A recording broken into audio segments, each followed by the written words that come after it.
Good morning students. आज का विचार है अनुशासन लक्ष्यों और उपलब्धि के बीच का सेतु है। Discipline is the bridge between goals and accomplishment. अर्थात अगर हम अनुशासित रहते हैं तो हम अपने लक्ष्य को निर्धारित करने के बाद अपनी उपलब्धि को ज़रूर हासिल कर पाते हैं। छात्र जीवन में अनुशासन ही हमारी सफलता को सुनिश्चित करती है। दूसरों के द्वारा बनाए गए अनुशासन को ही सिर्फ अनुशासन नहीं कहते, बल्कि हम खुद भी जो अनुशासन अपने लक्ष्यों को निर्धारित करने के लिए बनाते हैं उसको भी फॉलो करना हमारी सफलता या हमारे उपलब्धि को सुनिश्चित करता है। तो आज की थॉट में बस इतना ही। ओके बच्चों, थैंक यू। नमस्कार, प्रस्तुत है आज का शब्द। हमारा आज का शब्द है ZESTFULLY, जेस्टफुली, जिसका अर्थ होता है उत्साहपूर्वक। हम सभी लोग होली के त्योहार को उत्साहपूर्वक मनाते हैं। धन्यवाद। प्रभात बच्चों, पजल ऑफ द डे यानी आज की पहेली है, बूझो भैया एक पहेली, जब भी काटो तो निकले नई नवेली। सोचो सोचो सोचो बच्चों, ऐसी कौन सी चीज़ है जिसको जब भी काटा जाता है वो हमेशा नया नवेला ही निकलता है? सोच लिया? अरे अगर नहीं सोचा है तो जल्दी से सोचिए। चलिए मैं ही उत्तर बता देती हूँ। इसका उत्तर है पेंसिल। जब आप इसको छीलते हैं तो जो छिलका निकलता है और उसके अंदर से एकदम नई नोक निकलती है, तो आंसर क्या हुआ? आंसर हुआ उत्तर का पेंसिल। धन्यवाद बच्चों। Good morning students. प्रस्तुत है आज का इतिहास। सन 1954 में आज ही के दिन बेल लैब्स ने न्यूयॉर्क में पहली बार सोलर बैटरी बनाने की घोषणा की थी। सन 1982 में आज ही के दिन दिल्ली में टेलीविज़न पर पहली बार रंगीन प्रसारण की शुरुआत हुई। तो आज के इतिहास में बस इतना ही। ओके बच्चों, थैंक यू।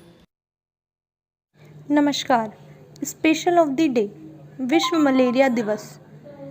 आज के दिन इस दिवस को मनाने का उद्देश्य मलेरिया जैसे खतरनाक रोग से लोगों को जागरूक और उनकी जान की रक्षा करना है। मलेरिया एक परजीवी रोगाणु प्लाज्मोडियम से होता है जो एनाफिलीज जाति के मादा मच्छर में होते हैं। जब यह मादा मच्छर किसी व्यक्ति को काटती है तो उसके खून में मलेरिया के रोगाणु फैल जाते हैं। उसे पसीना, ठंड और कपकपी, सिर दर्द, मांसपेशियों में दर्द, थकान, जी मचलना, उल्टी, दस्त होने लगते हैं। इसका इलाज न होने पर यह जानलेवा हो सकता है। इससे बचने का उपाय यह है कि मच्छरों से बचा जाए। शिक्षक बचने के उपायों पर चर्चा करेंगे। धन्यवाद। Good morning everyone. Now it's quiz time. आज की प्रश्नोत्तरी में हम आपके लिए लेकर आए हैं भारत के प्रमुख भौगोलिक उपनाम।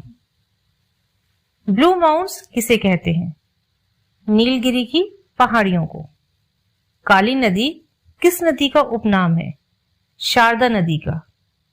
अंडों की टोकरी किस प्रदेश को कहते हैं? आंध्र प्रदेश। वो कौन सा शहर है जिसे राजस्थान का हृदय कहा जाता है? अजमेर शहर। धन्यवाद। गुड मॉर्निंग बच्चों, मैं लेकर आया हूं आज का बाल गीत। जग जीवन जीना जटिल प्रभु, नव जीवन लेकर आ जाओ। जग जीवन जीना जटिल प्रभु, नव जीवन लेकर आ जाओ। घृणा भरे अंधकार घरों में प्यार का दीप जला जाओ। दम दवंग के दुर्गुण हर मन में दान दया सचु भर देना।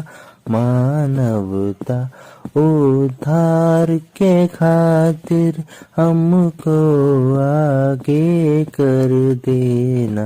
दीनहीन दिव्यांगों की सेवा में हमें लगा जाओ।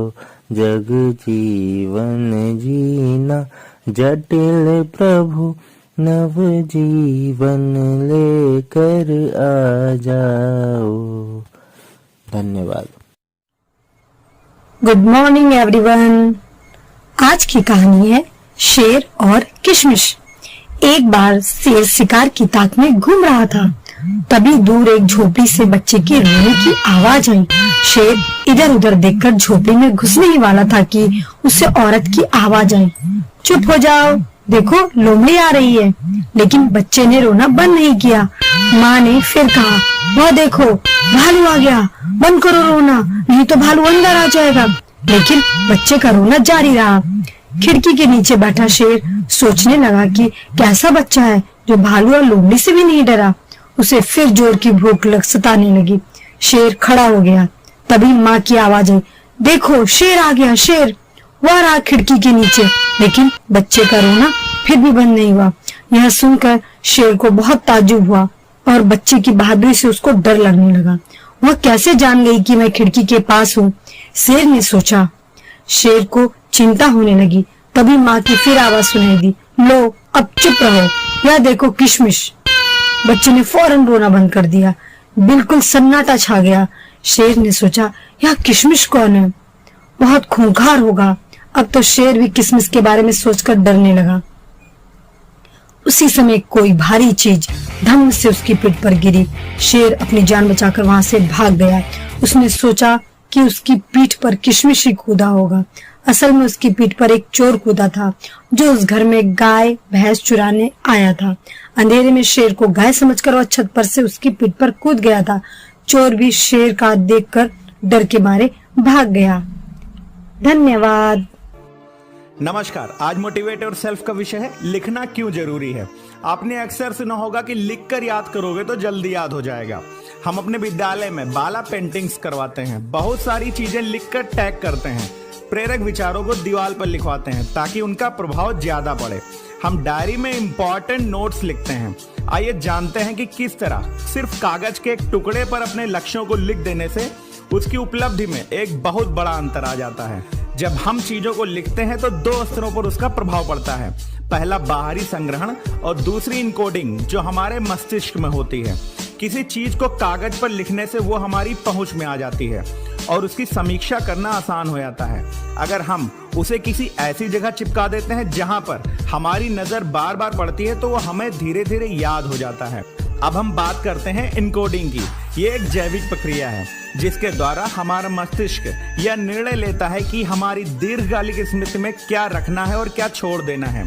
लेखन इस इनकोडिंग प्रक्रिया में सुधार करता है। दूसरे शब्दों में जो चीजें हम लिखते हैं उनके याद किए जाने की अधिक संभावना होती है। अब देखते हैं ये काम कैसे करता है। हमारा मस्तिष्क उन चीजों के लिए बेहतर स्मृति प्रदर्शित करता है जो हम खुद जनरेट करते हैं, क्रिएट करते हैं, बजाय उन चीजों के जो हम सिर्फ पढ़ते हैं या सुनते हैं। इसे जनरेशन इफेक्ट कहते हैं। जब हम अपने लक्ष्य लिखते हैं तो हमारे मस्तिष्क को दो बार जनरेशन इफेक्ट प्राप्त होता है। पहला, जब हम अपने मस्तिष्क में चिंतन करके उसकी छवि बनाते हैं, और दूसरा जब हम उसे लिखते हैं, क्योंकि तब हम उस छवि को पुनर्जीवित कर रहे होते हैं। लिखने से वास्तव में महत्वपूर्ण जानकारी को याद करने में भी सुधार होता है। सामान्यतः हम वही चीजें लिखते हैं जो सामान्य रूप से याद नहीं होती और जो बेहतर होती हैं। एक अध्ययन में पाया गया कि जो लोग कक्षा में नोट्स नहीं ले रहे थे उन्हें कक्षा के बाद कई महत्वहीन तथ्य भी याद थे, लेकिन जो लोग नोट्स ले रहे थे उन्हें कम महत्वहीन तथ्य याद थे जबकि ज्यादा महत्वपूर्ण तथ्य याद थे।